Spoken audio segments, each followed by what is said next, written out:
இஸ்ரவேல் ஜனங்கள் ஒவ்வொரு கோத்திரத்திலும் எத்தனை பேரை தெரிந்து கொள்ள வேண்டும்? 1. இஸ்ரவேலின் கோத்திரங்கள் மொத்தம் எத்தனை? 12. ஆசாரியர்களின் கால்கள் எங்கே நிலையாய் நின்றது? யோர்தானின் நடுவிலே. ஆசாரியர்களின் கால்கள் நின்ற இடத்திலிருந்து என்ன எடுத்தார்கள்? கற்களை. எத்தனை கற்களை எடுத்து அக்கரைக்கு கொண்டு செல்லும்படி கர்த்தர் கூறினார்? 12. எவைகளின் இலக்கத்திற்கு தக்கதாக கற்கள் எடுக்கப்பட்டது? கோத்திரங்கள். கர்த்தருடைய உடன்படிக்கை பெட்டிக்கு முன்பாக பிரிந்து போனது எது? யோர்தான். கர்த்தருடைய உடன்படிக்கை பெட்டிக்கு முன்பாக யோர்தானின் தண்ணீர் பிரிந்து போனதினால் எவைகள் வைக்கப்பட்டிருக்கிறது? 12 கற்கள். யோசுவா எடுத்த 12 கற்களை எங்கே நாட்டினான்? ஆசாரியர்கள் நின்ற இடத்தில். எவைகளை செய்து முடிக்கும் மட்டும் ஆசாரியர் யோர்தானின் நடுவில் நின்றார்கள்? கர்த்தர் கட்டளையிட்டவைகள். ஜனங்கள் எவ்வாறு யோர்தானை கடந்து போனார்கள்?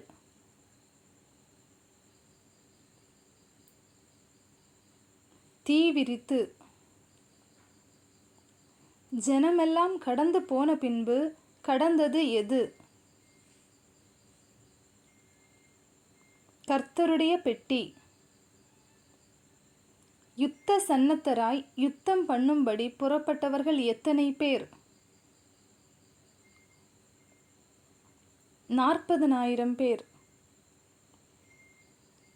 சகல இஸ்ரவேலரின் கண்களுக்கு முன்பாக கர்த்தர் யாரை மேன்மைப்படுத்தினார்? யோசுவா. மோசேக்கு பயந்திருந்தவர்கள் யார்? இஸ்ரவேலர். இஸ்ரவேலர் மோசேக்கு பயந்திருந்தது போல யாருக்கும் பயந்திருந்தார்கள்? யோசுவா. சாட்சி பெட்டியை சுமந்தவர்கள் யார்? ஆசாரியர். யோர்தானிலிருந்து கரையேறி வாருங்கள் என்று யாருக்கு கட்டளையிடப்பட்டது? ஆசாரியர்களுக்கு. ஆசாரியர்களின் உள்ளங்கால்கள் எங்கே ஊன்றினதும் யோர்தான் முன்போல ஆனது? கரையில். ஜனங்கள் எந்த மாதம் யோர்தானிலிருந்து கரையேறினார்கள்?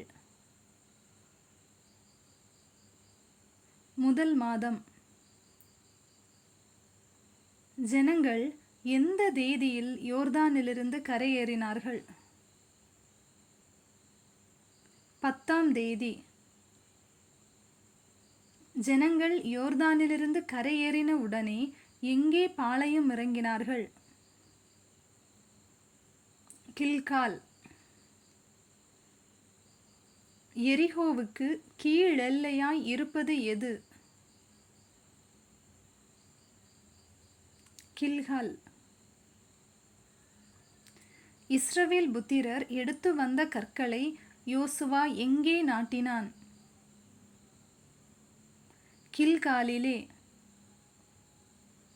யாருடைய கரம் பலத்ததென்று பூமியின் சகல ஜனங்களும் அறிவார்கள்?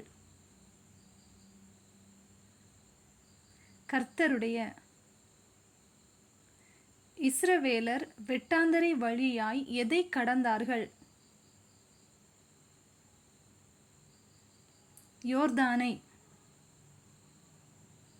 சகல நாளும் யாருக்கு பயப்பட வேண்டும்? தேவனாகிய கர்த்தர். இஸ்ரவேலர் கடந்து தீருமட்டும் கர்த்தர் எந்த சமுத்திரத்தின் தண்ணீரை வற்றிப்போக பண்ணினார்? சிவந்த சமுத்திரம். இஸ்ரவேலர் யோர்தானை எப்படி கடந்து போனார்கள்? வெட்டாந்தரை வழியாய்.